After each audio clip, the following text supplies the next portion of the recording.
গরুর মাংস, মুরগি এবং শাকসবজির দামে ক্রেতাদের স্বস্তি মিললেও মাছের দাম নিয়ে অস্বস্তিতে ভুগছেন ক্রেতারা।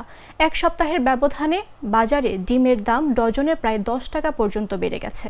দীর্ঘদিন বাজারে প্রোটিনের সস্তা উৎস হিসেবে পরিচিত ডিমের দাম ক্রেতাদের নাগালের মধ্যে ছিল। এখন দাম বাড়ায় তাদের কেউ কেউ উষ্মা প্রকাশ করছেন। আর আগের দিন চড়া মাছের দামই বিক্রি হচ্ছে বলে অভিযোগ ক্রেতাদের।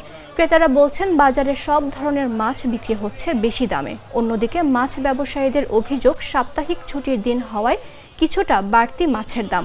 এছাড়া চাহিদার তুলনায় মাছের যোগান অনেক কম বলে দাবি ব্যবসায়ীদের।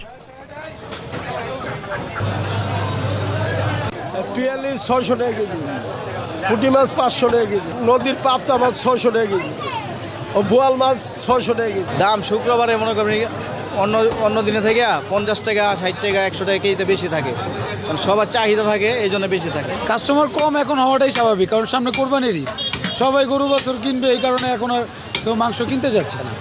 এই কারণে আমাদের বেচা কিনা দাম, কিন্তু গরুর দাম অনেক বেশি। প্রজেক্টটাই সম্পূর্ণ লস প্রজেক্ট বর্তমানে। লাউ 40, ফুলকপি 40, পাতাকপি 40, মিষ্টি কুমড়া 30। কম না, ঠিকই আছে বাজার দর, গত সপ্তাহে একটু কম। গত এক মাস আগেও তো মুরগির দাম বেশি ছিল, হয়ে গেছে আপনার 190 এরকমও ছিল, 200 টাকা পর্যন্ত ছিল। যে কোনো জিনিসের কাঁচামালের তো বাজার আপ ডাউন করে ভাই, ওই হিসাবে মনে করে আমি একটা বেশি না ভাই, কারণ মাসের 15-16 তারিখ হয়ে গেছে আপনার, এখন মনে করেন মাছের দাম একটু কমই আছে, নিয়ন্ত্রণে আছে ভাই। বিক্রি করতে হয়েছিল 30 টাকা, 40 চাই 30, 35 বেচতে আছি। ভেন্ডি 35 টাকা, 30 টাকা বেচতে আছি।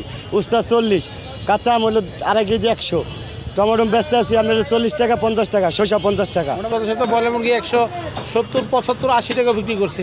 ওই তুলনায় গত সপ্তাহ থেকে এই সপ্তাহে 20 টাকা, 10 টাকা কেজি তো কম আছে মুরগির দাম।